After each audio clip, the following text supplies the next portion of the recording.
Este livro foi banido, censurado e temido por governos do mundo todo. Alguns políticos brasileiros provavelmente nem sabem que ele existe, o que já explica muita coisa. Olá, mortais! Eu sou a Ágata e hoje vamos falar sobre 1984, de George Orwell. Publicado em 1949, este livro não é só ficção científica, é o manual de como não governar um país. Algo que, pelo visto, alguns confundem com tutorial. Eric Arthur Blair, esse era o nome real de Orwell, escreveu esta obra após testemunhar os horrores do totalitarismo na Espanha e observar como regimes autoritários manipulam a verdade. Ele criou Winston Smith, nosso protagonista, vivendo sob o olhar onipresente do Grande Irmão na Oceania de 1984. E antes que alguém pergunte, não é sobre o reality show, embora a ironia seja palpável. A Oceania de Orwell funciona através de 3 pilares: o partido, que controla tudo, o Grande Irmão, figura onipresente que pode ou não existir, e a polícia do pensamento, que pune até crimes que você ainda não cometeu. O mundo está em guerra perpétua, ora com a Eurásia, ora com a Lestásia. Mas aqui está o truque. Quando a aliança muda, o passado é reescrito, literalmente.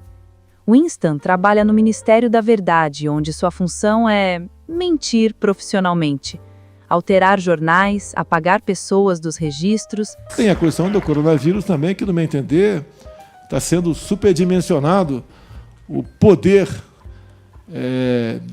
destruidor desse vírus. Transformar derrotas em vitórias. Soa familiar? Porque deveria.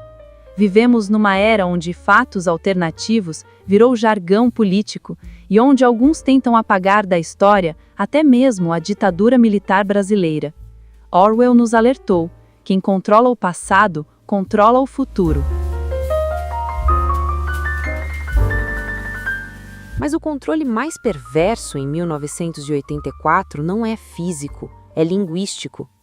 A nova língua não é apenas um idioma novo, é a eliminação sistemática do pensamento crítico. Quando você remove palavras como liberdade do vocabulário, torna-se impossível até mesmo conceber o conceito. E olha, não preciso ir muito longe para encontrar paralelos.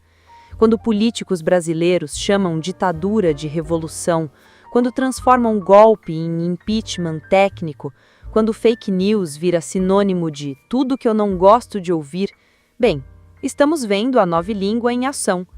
O mais assustador é como isso afeta grupos marginalizados.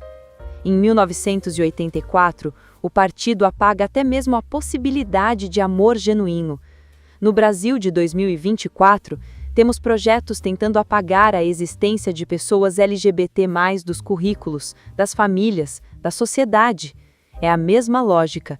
Se você não pode nomear, não pode ser. Winston vive sob constante vigilância. As teletelas observam cada movimento, cada expressão facial. Até o quarto que ele aluga secretamente tem uma tela escondida. Paranoia? Em 1949, talvez. Hoje, bem, você está me assistindo num dispositivo que tem câmera, microfone, GPS e acesso à internet.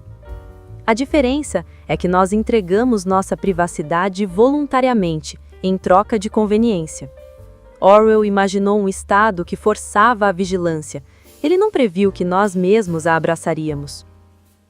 E quando falamos de Brasil, a vigilância ganha contornos ainda mais perversos.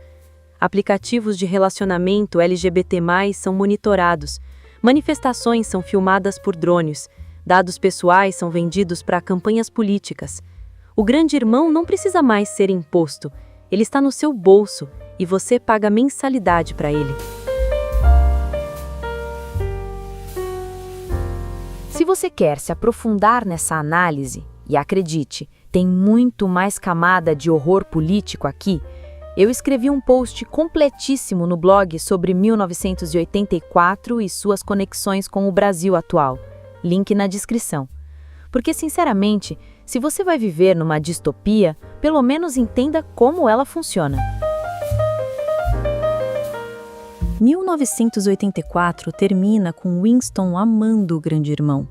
Não por escolha, mas porque sua capacidade de resistir foi completamente destruída. Orwell nos mostra que o totalitarismo não quer apenas sua obediência, quer sua alma. E talvez seja isso que mais me assusta no Brasil de hoje. Não é apenas a polarização política, não são apenas as fake news. É ver pessoas defendendo apaixonadamente aquilo que as prejudica. É ver minorias votando contra seus próprios direitos. É ver a novilíngua funcionando em tempo real. Orwell disse: se você quer uma imagem do futuro, imagine uma bota pisando num rosto humano, para sempre. Mas eu prefiro acreditar que, enquanto ainda podemos ler, discutir e questionar, ainda há esperança.